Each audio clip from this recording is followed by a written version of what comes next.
Արամուսում ամուսիններին սպանած չարագործը եւս 2 հոգու է սպանել Զովաշենի ճանապարհին մարդասպանին բռնել են։ Հայաստանը չի ընդունում սահմանադրությունը փոխելու Բաքվի նախապայմանը։ Միրզոյանը հույս ունի գերիների հարցով լավ նորություն կլինի։ Միջազգային արշավի պաշտպանություն Սամվել Կարապետյանի եւ մյուս կալանավորվածների հեղինակավոր իրավապաշտպանի պնդումը աշխարհը պետք է իմանա կատարվողի մասին։ Ռուսաստանը մերժում է հայ վարորդների մուտքը երկիր, տարվա մեջ 90 օր մնալու սահմանաչափը գերազանցել են։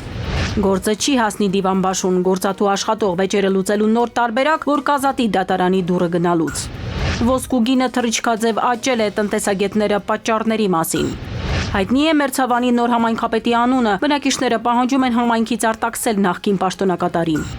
Կոտայքում սպանություն է կանխվել, Վրեժի ծարավ վերին պտղնեցին, ընկերոջը դրդել է սպանել բալահովիցցուն։ Արմենիայի եթերում նորությունների գլխավոր ժամն է, բարի երեկո, ես Շահանե Մեժլումյանն եմ, ամենակարևորն ու դիտարժանը մեր եթերում։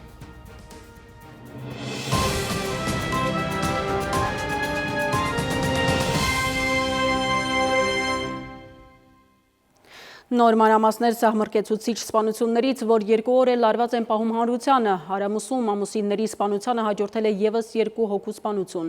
Դաշտամիջյան ճանապարհի մոտ գտնվող հողամասում ըստ քննչական կոմիտեի կենցաղային հարցերի շուրջ ծագած վիճաբանության ժամանակ տղամարդը ողորկա փող հրացանից կրակել եւ սպանել է նույն գյուղի բնակիչ ամուսիններին։ Հանցանքը կատարելուց անմիջապես հետո նա Զովաշեն գյուղի դաշտամիջյան ճանապարհին նույն հրացանով կրակել եւ սպանել է 49-ամյա տղամարդու եւ 41-ամյա կնոջ, ապա հափշտակել տղամարդու ավտոմեքենան։ Իրավապահները հայտնաբերել են մարդասպանին, նա խոստովանական ցուցմունք է տվել, սպանության գործիք հրացանը հայտնաբերվել է ավտոմեքենայում, հարուցվել է քրեական հետապնդում։ Հաջորդ թեմայի մասին Հայաստանը չի ընդունում խաղաղության պայմանագրի վերջնական ստորագրման համար սահմանադրությունը փոխելու Ադրբեջանի նախապայմանը։ Արտգործնախարար Միրզոյանն է ասել ԵԱՀԿ գործող նախագահի հետ ասուլիսում։ Հայաստանը երբեք նման պարտավորություն չի ստանձնել, սահմանադրության փոփոխությունը կամ նորի ընդունումը բացառապես ներքաղաքական հարց է եւ դա պետք է որոշի Հայաստանի ժողովուրդը, ասել է Միրզոյանը։ ԵԱՀԿ Միսկի խմբի լուծարումից հետո ինչպես է լուծվելու օրինակ Արցախահայության վերադարձի հարցը, ինչպես եւ որ կառույցն է պաշտպանելու նրանց իրավունքները։ ԵԱՀԿ գործող նախագահ Ֆինլանդիայի արտաքին գործերի նախարար Էլինա Վալտոնեն նախ ողջունեց Ադրբեջանի եւ Հայաստանի կողմից Միսկի խումբը լուծարելու գործընթացը եւ հետո հայտնեց, թե արցախցիներին վերաբերող հարցերը քննարկել են Արարատ Միրզոյանի հետ։ Մենք բոլոր կետերը դիտարկում ենք, մենք իսկապես խորքային քննարկում ունեցանք նախարարի հետ։ Լրջագույն, ես կասեի, ջանքեր ենք գործադրում այն ուղղությամբ, որ տեղահանված հայրենակիցները մեր կարողանան ամբողջապես ինտեգրվել եւ իրենց կյանքը վերսկսել կամ շարունակել Հայաստանի Հանրապետությունում։ ԵԱՀԿ-ն իր գործիքակազմով կոչված էր նպաստելու Հարավային Կովկասում խաղաղության հաստատմանը։ Հայաստանի արտաքին գերատեսչության ղեկավարը համարում է, որ այդ խաղաղությունը հաստատված է եւ ըստ Արարատ Միրզոյանի դա է պատճառը, որ ձեռնամուխ են եղել լուծարել ԵԱՀԿ Միսկի խումբը, Միսկի կառույցները։ Էլինա Վալտոնեն տեղեկացրեց, որ տարածաշրջանում ԵԱՀԿ-ն տեսում է տարբեր գործառույթներ իրականացնել Հայաստանի հետ։ ԵԱՀԿ-ն պատրաստակամ է սատարել խաղաղությանը, դիմակայունությանը Հայաստանի Հանրապետությունում եւ տարածաշրջանում։ Հատուկ շեշտադրումը կլինի տնտեսական բաղադրիչում այնտեղ, որտեղ ավելացված արժեք կա։ Կաշխատենք նաեւ շրջակա միջավայրի եւ կլիմայի ուղղությամբ։ Վերջերս լեհական հեռուստաընկերությանը տված հարցազրույցում Արարատ Միրզոյանը հայտնել էր, թե Հայաստանի եւ Ադրբեջանի միջև բանակցային գործընթացում Ադրբեջանը շարունակում է նախապայմանների լեզվով խոսել։ Նոր նախապայմաններ է առաջ քաշում Ադրբեջանը, հետաքրքրվեցին լրագրողները։ Միրզոյանը, թե դրանցից մեկը Միսկի ձևաչափի լուծարումն էր։ Ադրբեջանը նաեւ Հայաստանից պահանջում է փոխել սահմանադրությունը։ Ինչ վերաբերում է սահմանադրությանը, ապա ես հարկ եմ համարում նշել, որ ինչպես եւ նախկինում, այնպես էլ հիմա այդպիսի հարց որպես փոխհամաձայնեցված օրակարգի հարց գոյություն չունի մեր քննարկումներում եւ Հայաստանի Հանրապետության սահմանադրության փոփոխության եւ կամ նոր սահմանադրության ընդունելու հարցը բացառապես ներքաղաքական օրակարգի եւ մեր ժողովրդի որոշելիքի հարցն է։ Միրզոյանը Եգիպտոսում դեմարդեմ հանդիպել է Բայրամովին։ Զրույցի ընթացքում երկու երկրների արտգործնախարարները կենտրոնացել են հումանիտար հարցերի վրա։ Միրզոյանը անդրադարձավ նաև Սյունիքով անցնող թրիփի ուղուն։ Ի վերջո, ինչ պայմանավորվածություն կա Ադրբեջանի հետ։ Հայաստանյան երկաթուղու հատվածը թրիփ ուղին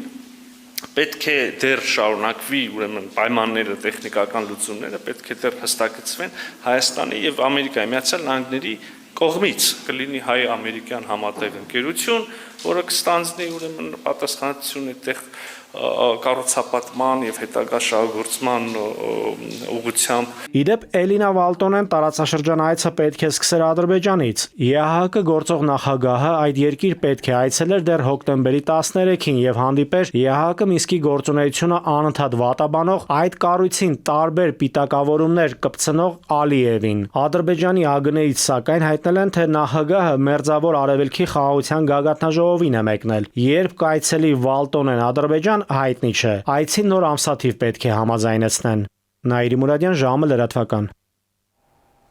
Բողոքի ակցիա Հայաստանում ՄԱԿ-ի գրասենյակի մոտ Ռուբեն Վարդանյանի կալանավորման վերաբերյալ ՄԱԿ-ի աշխատանքային խմբի եզրակացության դեմ։ Ակցիայի մասնակիցները պահանջել են չեղարկել եզրակացությունը, պահանջ են ներկայացրել անհապաղ ազատել Ռուբեն Վարդանյանին եւ մյուս գերիներին։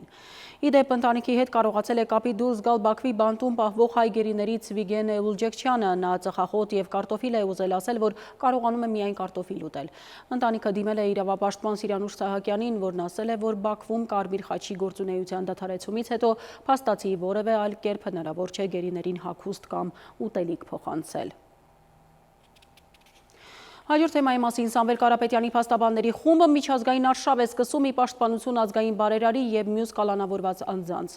Աշխարհը պետք է իմանա, ինչպես են վարվում դեպի Եվրոպա ձգտող Հայաստանում բացարձակապես անմեղ մարդու հետ, կարծիք է հայտնել հեղինակավոր միջազգային իրավապաշտպան Ռոբերտ Ամստերդամը։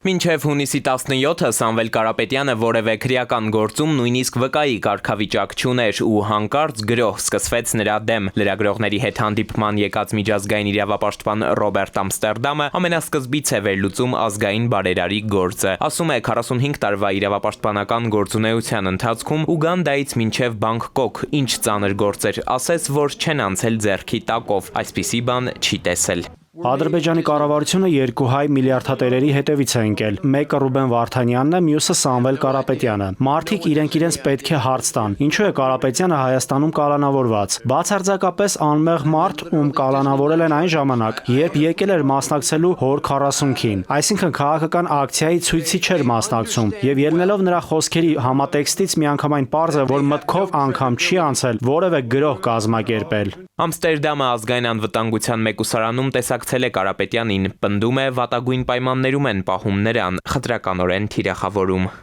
Պաշտպանական թիմով պատրաստվում ենք դիմել Եվրամիությանը, Եվրոպայի խորհրդի խորհրդարանական վեհաժողով, Մարդու իրավունքների եվրոպական դատարան, միջազգային այլ կառույցներ բարձրաձայնելու Սամվել Կարապետյանի նկատմամբ իրականացվող ապօրինի հետապնդման մասին։ Հրապարակելու ենք նաև 60 էջանոց հայեցակարգային փաստաթուղթ։ Մեկ ամսվա ընթացքում ամբողջ աշխարհին տեղեկացնելու ենք, թե իրականում ինչ է կատարվում Եվրամիությանն անդամակցելու նպատակներ ունեցող Հայաստանում։ Տեղեկացնելու ենք, որ այստեղ խախտում են այդ միության մարդու իրավունքների կոնվենցիան։ Լրագրողները միջազգային իրավապաշտպանին հարցնում են, իսկ ենթադրյալ ինչ լիազորություններ է չարաշահել Կարապետյանը, ինչի հիմքով էլ նրա դեմ նոր փողերի լվացման մեղադրանք են առաջադրել։ Ամստերդամը հարցով է պատասխանում, իսկ ինչ լիազորություններ նա ուներ։ Տպավորություն ունեմ, թե այս մեղադրանքը Դիսնեյլենդում են կառուցել, այլ պատկերացումներ չեմ կարող ունենալ, արժանահավատություն չկա, իրենք էլ լավ գիտեն, պարզապես Կարապետյանը ձեռնարկատեր է, ավելացրել են նաև այդ մեղադրանքը, առանց որևէ էության, զավեշտալի ածականը բարձր ստանդարտ կլինի այստեղ նկարագրելու իրավիճակը, ընդամենը փորձում են նրա վարկանիշը փչացնել։ Հնարավոր է նոր մեղադրանքներ առաջադրվեն, Ամստերդամը չի բացառում, հավաքում է իրերն ու գնում հակակոռուպցիոն դատարան, մասնակցելու Կարապետյանի կալանքը երկարաձգելու դատական նիստին, հույս ունի այս անգամ ներս կթողնեն, նախորդ անգամ մուտքը խոչընդոտել էին։ Էդուարդ Պողոսյան, ժամը լրատվական։ Երկու ժամ առաջ հակակոռուպցիոն դատարանը սկսել է քննել քննչական կոմիտեի միջնորդությունը Սամվել Կարապետյանի կալանքը երկարաձգելու վերաբերյալ դատարանի բակում Նարեկ Կարապետյանը ասել է, թե իշխանությունը ամեն ինչ անելու է Սամվել Կարապետյանի ազատությունը եւս 2 ամսով սահմանափակելու համար։ Նա հավելել է, որ շաբաթվա վերջում մեծ հանրահավաք եւ քայլեր թե լինելու։ Այժմ այն մասին, թե ինչ ենք դիտելու թողարկման երկրորդ հատվածում։ Ռուսաստանը մերժում է հայ վարորդների մուտքը երկիր, տարվա մեջ 90 օր մնալու սահմանաչափը գերազանցել են։ Գործը չի հասնի դիվանբաշուն, գործատու աշխատող վեճերը լուծելու նոր տարբերակ, որ կազատի դատարանի դուռը գնալուց։ Ոսկու գինը թռիչքաձև աճել է, տնտեսագետները պատճառների մասին։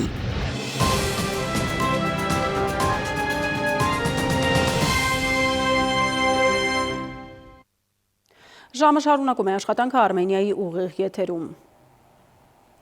Վերջին մեկ շաբաթվա ընթացքում համաշխարհային շուկայում թանկարժեք մետաղների գնի աննախադեպ թանկացում է, ամենաբարձր 999 հարգի 1 գրամ ոսկին հիմա շուկայում վաճառվում է 48,000-ից 50,000 դրամով։ Հոկտեմբերի 13-ին 1 գրամի արժեքը 55,000 դրամ էր։ Ըստ տնտեսագետների ոսկու եւ ընդհանրապես թանկարժեք մետաղների գնի թանկացումը պայմանավորված է Միացյալ Նահանգների արտաքին տնտեսական քաղաքականությամբ, տարիֆներով, ինֆլյացիոն սպասումներով։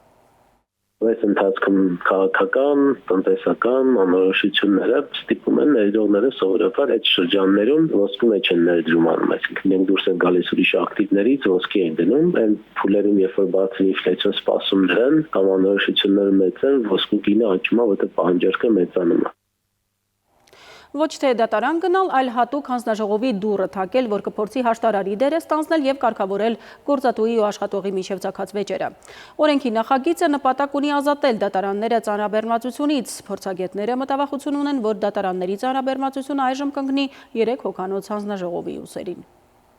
Աշխատանքային վեճերի լուծման նոր համակարգ է առաջարկվում Հայաստանում։ Այսուհետ աշխատողներն ու գործատուները կարող են իրենց վեճերը լուծել ոչ միայն դատարաններում, այլ նաև նորաստեղծ հաշտարար հանձնաժողովի միջոցով։ Վեճի կողմերից մեկը կարող է գրավոր դիմել հանձնաժողովին։ Հաշտեցման աշխատանքը կսկսվի 1 ամսվա ընթացքում։ Եթե հաշտության չգան, հանձնաժողովը որոշում կընդունի, որը 30 օրվա ընթացքում չբողոքարկվելու դեպքում կհամարվի ուժի մեջ մտած։ Հանձնաժողովի որոշումը կարող է կիրառել նույնիսկ դահական, եթե կողմերից մեկը չկատարի այն։ Եթե կարելի է գործը քննել նախապես ու գալ հաշտության, ապա ինչու չանել դա նախապես։ Դատարաններում գործընթացը կարող է տևել տարիներ, ասում է սոցիալնախարարությունից ու հավելում։ Այսպիսով կթեթևանա նաև դատարանների ծանրաբեռնվածությունը։ Սա հնարավորություն կտա առաջին հերթին ավելի արագ հանգուցալուծել աշխատանքային վեճերը գործատու եւ աշխատողի միջև։ Ամենակարևորը պետք է շեշտադրեմ անվճար, որովհետև հանձնաժողովը իր գործունեությունը ծավալելու է անվճար հիմունքներով։ Եթե կողմերից մեկը չի ուզում հասնել դատարան եւ չի էլ ուզում, որ խնդիրը չլուծված մնա, կարող է դիմումը գրավոր ներկայացնել 1 ամիս անց կկանչեն նիստին ու կքննեն։ Շատ արագ կարող են գալ համաձայնության ու գործը կկարճվի, ասում է Ժորա Սարգսյանը։ Գործադուլի եւ կոլեկտիվ պայմանագրից բխող խնդիրների դեպքում հանձնաժողովին դիմել հնարավոր չի լինի։ Իսկ եթե աշխատողներ աշխատանքային պարտավորությունները չի կատարել, չի ներկայացել աշխատանքի կամ ենթադրենք վերջնահաշվարկի արդյունքում պարզվել է, որ աշխատողը պետք է գումար վերադարձնի գործատուին, գործատուին նույնպես կարող է դիմել հանձնաժողովի օգնությանը։ Արմիությունների կոնֆեդերացիայի նախագահը առաջարկում է ոչ թե ստեղծել առանձին հանձնաժողով, այլ հենց կազմակերպությունների ներսում ձևավորեն այդ հանձնաժողովը, որ էլ մարդիկ չգնան կենտրոնական հանձնաժողովներ։ Շատ դեպքերում կազմակերպություններում առաջացած խնդիրները կարող են շատ սպეციფიկ լինել։ Կոնկրետ տվյալ կազմակերպության ոլորտում, օրինակ եմ ասում, էներգետիկայի ոլորտից լինի խնդիրը լինի, չգիտեմ, շինարարության ոլորտից, տարբեր կարող են լինել։ Եվ փաստորեն ստացվում է, որ յուրաքանչյուր անգամ իրենք նոր մասնագետներ պիտի ներգրավեն այդ բոլորի համար, այդ մարդիկ ունիվերսալ չեն, չէ՞։ Նախագիծը կառավարության հավանությանը արժանանալու դեպքում կներկայացնեն խորհրդարանականների դատին։ Քնարիկ Պետրոսյան, ժամը լրատվական։ Ռուսաստանը մեկը մյուսի հետևից մերժում է ուղևորներ եւ բեռներ փոխադրող հայ վարորդների մուտքը երկիր, 3 տասնյակ վարորդ արդեն մերժում է ստացել 80-ը վտանգի տակ են։ Նրանք բոլորը գերազանցել են տարվա ընթացքում 90 օր այդ երկրում մնալու սահմանաչափը։ Փորձագետները կարծում են, որ ժամանակն է գործի խառնվի միգրացիոն ծառայությունը պետական խողովակներով ռուսների հետ բանակցելու հարցին լուծում տալու համար։ Ռուսաստան մուտք ու ելք անող Հայաստանի քաղաքացիների համար ծանր օրեր են եկել։ Բեռնափոխադրում իրականացնող վարորդներն այստեղ առաջինն են, այսպես ասենք, հարվածի տակ ընկնում։ Նրանք կանգնած են իրենց եկամտի աղբյուրը կորցնելու վտանգի առաջ։ Այս տարվա հունվարի 1-ից Ռուսաստանում փոփոխվել է միգրացիոն օրենսդրությունը, ինչի պատճառով որոշ վարորդների մուտքն արդեն մերժվել է։ Ինձ հենց նոր տեղեկացրեցին, որ ընդամենը 30 վարորդի նորից տալ են ոստիկանություն եւ իրենց ձեռքը տվել են այդ վտարման եւ մուտքի արգելքի փաստաթղթերը, բայց անշուշտ իհարկե հնարավորություն են տվել, որ բեռներով Ռուսաստանից կան Հայաստան, բայց այ վերադառնալ հաջորդիվ նորից բեռներ բարձել եւ գնալ չեն կարող։ Իսկ որն է մուտքի մերժման պատճառը։ Ինչ կարգ են խախտել հայաստանցի վարորդները։ Պարզվում է, օրացուցային 1 տարվա ընթացքում Ռուսաստանում հնարավոր է մնալ ոչ թե 180 օր, ինչպես նախկինում էր, այլ 90 օր։ Սահմանային անցակետերում երկար հերթերի եւ Ռուսաստանի ճանապարհներին կուտակումների պատճառով այդ 90 օրը 7-8 ուղևորությունից հետո սպառվում է եւ հետագա մուտքը Ռուսաստան դառնում է անհնար մեր վարորդների համար։ Ակասություն էր եղել, երբ որ իրենք սահմանը հատելիս դիմել էին սահմանապահին, թե արդյոք այս օրենքը մեզ վրա կազդի, սահմանապահները նրանց պատասխանել էին, որ այդ օրենքը ձեզ չի վերաբերում։ Այնինչ իրականում այդ օրենքը վերաբերվում էր անխտիր բոլորին, պարզապես սահմանապահները տեղյակ չէին։ Իսկ ոստիկանությունը բոլորին, այդ թվում նաև բեռնափոխադրողներին, ստուգում են եւ ժամկետի խախտման հիմքով նրանց դնում են մուտքի արգելք։ Վարորդներն օրերս բողոքի ձայն են բարձրացրել, նշելով, որ այս խնդիրը կառավարությունների մակարդակում լուծվող հարց է։ Միջին ասիական պետություններն օրինակ բանակցությունների արդյունքում եկել են իրենց համար ցանկալի լուծումների, սակայն մասնագետները նշում են, որ մինչև այս միջին ասիացիների նկատմամբ էլ մոտեցումն ավելի խիստ էր, քան հայերի։ Խնդիրը կարող է ունենալ տնտեսական էֆեկտ, վստահեցնում են վարորդները։ Եթե բեռնափոխադրող կազմակերպությունները մեկը մյուսի հետևից կանգնեն վարորդների բացակայության խնդրի առաջ, ապա թանկանալու է ներկրվող ապրանքի ինքնարժեքը։ Մյուս կողմից սա բեռնափոխադրողների աշխատանքի ավելի լուրջ համակարգման հարց է։ Տնտեսական կոնկրետ պատասխանատուները պետք է բեռնափոխադրողների հետ կապի մեջ լինեն, ու դրանց խնդիրները գիտեք ոնց պիտի լուծվի։ Արմիություն պիտի վերջ այդ մարտիկ ունենան, որտեղ կոնկրետ մեր երկրում այդ ցավը կայել է, որ չեն ուզում միավորվեն, ամեն մեկը փորձում է իր ընդհանրեն այն բանը վերմակիրկումը քաշիլ գնա ինչ-որ պայմանավորի։ Այստեղ իսկապես գործ ունի անելու պետությունը։ Միգրացիոն ծառայությունը պետք է կապի մեջ լինի թե բեռնափոխադրողների, թե ռուս գործընկերների հետ իրավիճակային լուծումներ գտնելու համար։ Բեռնափոխադրողների համապատասխան Հայաստանի միգրացիոն ծառայության հետ հարցը բարձրացնեն, ցուցակներով տան, որ այս մարդկանց քանի որ եղանակի պայմաններով պայմանավորված Ռուսաստանի տարածքում երկար մնալը ու մաքսային ու գրանցման միգրացիայի օրենսդրությունը խախտելը ակամայից է դառնում ոչ իրանց մեղքով, այսինքն անհաղթարելի ուժի գործածության բաներում շրջանակներում։ Ռուսաստանի Դաշնության միգրացիոն օրենսդրությունը գնալով խստանում է, անվտանգային ռիսկերով պայմանավորված։ Սա հաշվի առնելով ըստ մասնագետների, պետական համապատասխան կառույցները պետք է առավել ակտիվ գործակցեն արտահանման եւ ներկրման ոլորտում աշխատող ձեռնարկատերերի հետ։ Արմեն Աթելյան, ժամը լրատվական։ Կրկին դադարմեր եթերում կվերադառնանք րոպեներ անց։ Հայտնի է Մերձավանի նոր համայնքապետի անունը, բնակիչները պահանջում են համայնքից արտաքսել նախկին պաշտոնակատարին։ Կոտայքում սպանություն է կանխվել, Վրեժի ծարավ վերին պտղնեցին, ընկերոջը դրդել է սպանել բալահովիցուն։ Մեթեո աշխարհ ջերմաստիճանը կբարձրանա, ավելին հաջորդ հիվ։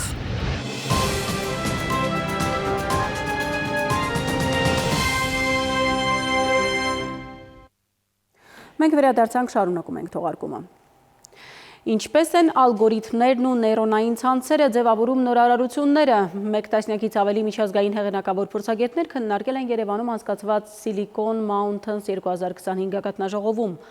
Ապագան անցումն է 6G ցանցի, հուշագիրը Ucom-ն ու Nokia-ն են ստորագրել։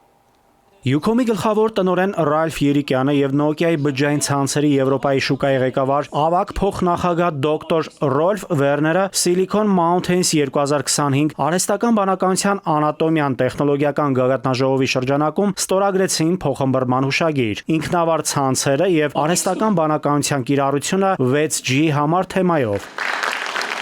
Ucom-ը եւ Nokia-ն հանձն են առել կիսելու իրենց ռազմավարական տեսլականը 6G տեխնոլոգիայի ապագա զարգացման ուղղությամբ, խորացնելով համագործակցությունը հեռահաղորդակցության ոլորտում եւ դառնալով նոր տեխնոլոգիական աշխարհի նորարարության առաջատար մասնակից։ Հուշագրի համաձայն ընկերությունները կհամագործակցեն հաջորդ սերնդի ինքնավար ցանցերի ճարտարապետության, ցանցերում արհեստական բանականության կիրառությունների եւ համատեղ դաշտային փորձարկումների իրականացման ուղղությամբ մշակված հայեցակարգերը ստուգելու համար։ Մենք ստեղծելու ենք նոր հնարավորություն, նոր հարթակ, որի վրա կզարգանա ավելի արհեստական բանականությունը եւ արհեստական բանականության ազգականներն ու բարեկամները, այսպես ասած, որ հնարավորություն լինի բոլոր ոլորտները մեր երկրում օգտվեն տեխնոլոգիական զարգացումից։ Nokia-ի հետ համագործակցությունը Ucom-ին հնարավորություն կտա համատեղ մշակել նորարարական լուծումներ եւ արագացնել թվային փոխակերպումները Հայաստանում։ Ucom-ի երկարաժամկետ եւ արդյունավետ համագործակցությունը Nokia Nokia-ի հետ նոր փուլ է մտնում, նոր հնարավորություններ ստեղծելով աճի համար։ Բոլոր նոր արարությունների նպատակը հաճախորդների համար արհեստական բանականության տրամադրած ամենավերջին լուծումները ներդնելն է եւ նրանց կյանքը հեշտացնելը։ Մենք 6G-ի զարգացման համար աշխատում ենք արդեն մի քանի տարի, ղեկավարելով հետազոտական նախագծեր Եվրոպայում եւ աշխարհում։ Արհեստական բանականությունը 6G-ի բնական մասն է կազմում, որովհետեւ արհեստական բանականությունը կարող է ցանցերի ռադիոհասանելիությունը դարձնել ավելի ինքնավար եւ խելացի, մեծացնելով կատարողականությունը, արդյունավետությունը, անվտանգությունը, կայունությունը եւ ստեղծելով նոր հնարավորություններ։ Մեզ համար շատ կարեւոր է նորարարություններն իրագործել Ucom-ի պես կարեւոր հաճախորդների հետ, փորձարկել այն, ինչ մշակել ենք մեր լաբորատորիաներում եւ միասին ստեղծել նոր բիզնես հնարավորություններ հարմարեցված համապատասխան շուկաների կարիքներին։ Ucom-ը վերջերս հայտարարեց, որ 91% հասանելի է կապը, դա նշանակում է, որ առանց նման գործընկերոջ տեխնոլոգիաների մասին խոսելը անիմաստ է։ Հայաստանում 5G անցման պատրաստ ցանցի արդիականացման նպատակով 2024 թվականին պաշտոնական համաձայնագիր կնքվեց Ucom-ի եւ Nokia-ի միջև։ Այդ ընթացքում Nokia-ն թարմացրել է Ucom-ի ֆիքսված եւ բջջային ցանցերի հիմնական ենթակառուցվածքները, ներդնելով նոր բարձր թողունակությամբ IP տրանսպորտային ցանց։ Նաիրի Մուրադյան, Զորաբ Քարամյան, ժամը լրատվական։ Հնագույն ձեռագրերը պահպանելու առաջատար մեթոդները աշխարհի լավագույն փորձագետներից իմանալու հնարավորություն են ստացել Մատենադարանի մասնագետները։ Ձեռագրերի մայր պահոցը արդի տեխնոլոգիաներով աշխատելու համար նաև նորագույն սարքեր է ձեռք բերել Արարատ բանկի աջակցությամբ։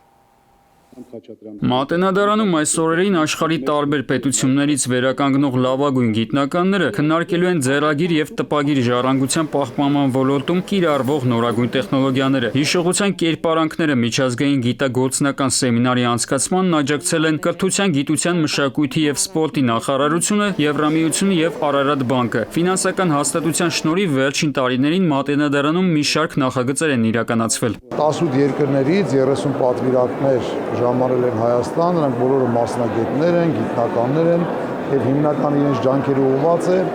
միջազգային արժեքների պահպանմանն ու վերականգնմանը ուղղված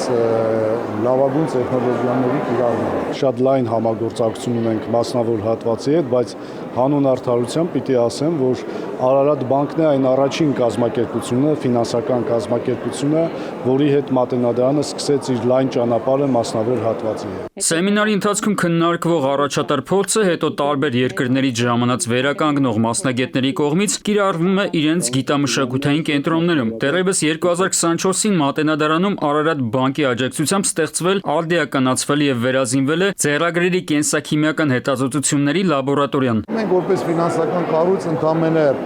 փորձում ենք այս միջոցառումներին նպաստ կանգնել եւ մենք մեր աշխատակիցների հետ միասին ընդամենը փորձում ենք լինել այս արժեքների մի մասը կրող։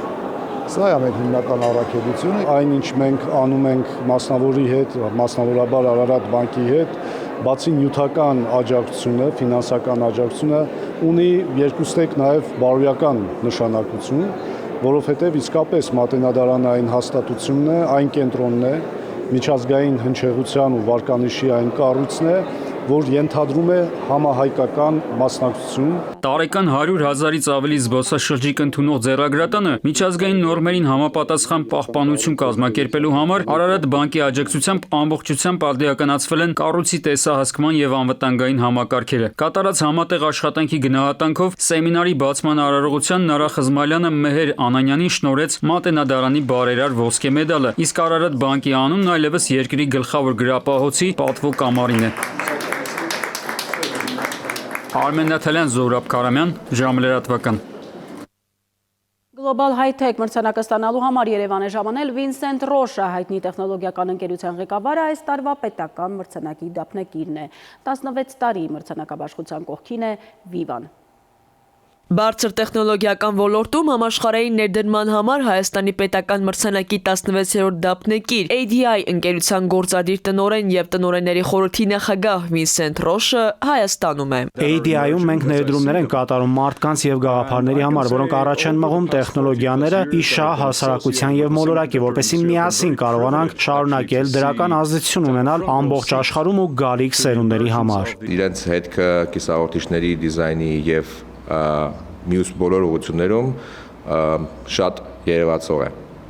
Այդ տարբերություններն է, որ որոշում եղավ, որ մենք միասին այս ճանապարհը անցնենք, that Viva Vivan աջակցում է ՏՀՏ ոլորտի այնպիսի նախաձեռնությունների իրագործմանը, որոնք իսկապես նպաստում են Հայաստանի մրցակցային առավելությունների ամրապնդմանը։ Այդ նախաձեռնություններից է նաև բարձր տեխնոլոգիաների ոլորտում համաշխարհային ներդրման համար պետական մրցանակը, որն արդեն 16 տարի անընդմեջ շնորհվում է ոլորտի լեգենդներին ու առաջատարներին։ 16 տարի շարունակ Global High Tech պետական մրցանակի գլխավոր գործընկերը Vivan է, Հայաստանում հեռահաղորդակցության առաջատար օպերատորը, իսկ նախաձեռնողն ու աջակիցը Synopsys Armenia ընկերությունը։ Հաջողված գործակցության արդյունքում տարբեր տարիներին մեր երկիր են ժամանել համաշխարհային առաջատարներ, որոնց շնորհիվ էական փոփոխություններ են արձանագրվել բարձր տեխնոլոգիաների ոլորտում, մարդկանց կյանքում եւ համաշխարհային տնտեսության մեջ։ Մտածում էինք մեր ղեկավարության հետ, որ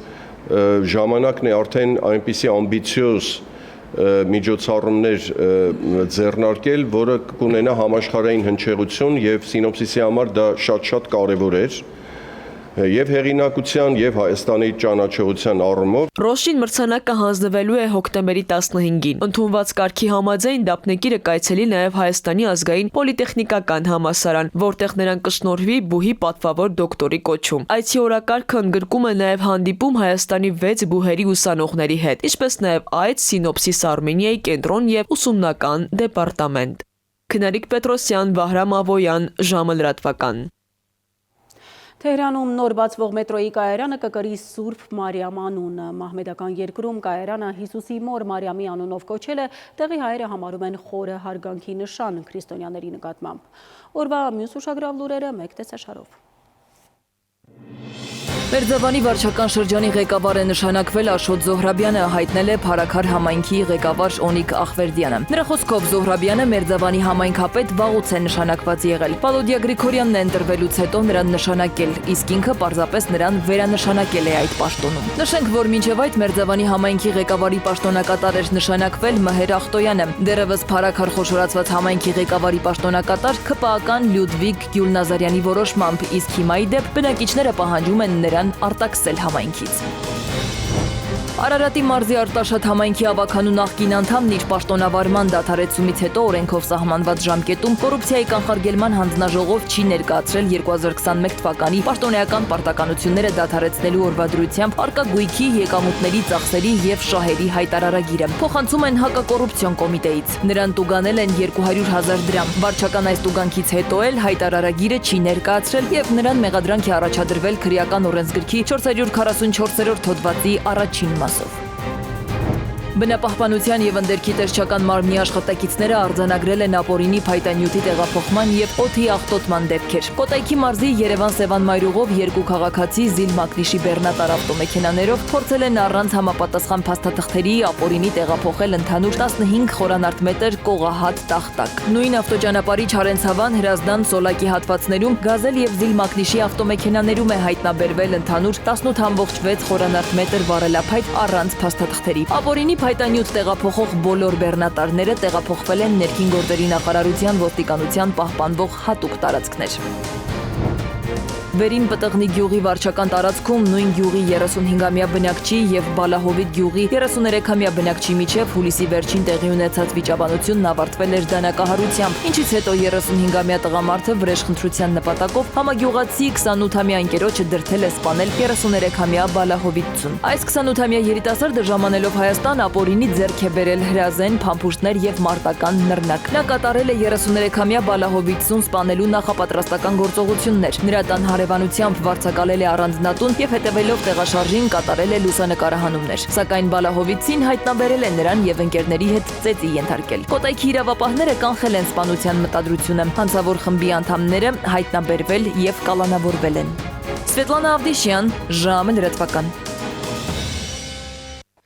Եվ թողարկման ավարտին եղանակ Լիլի Հովերն է տեղյակ օդերևութաբանների կանխատեսումներին։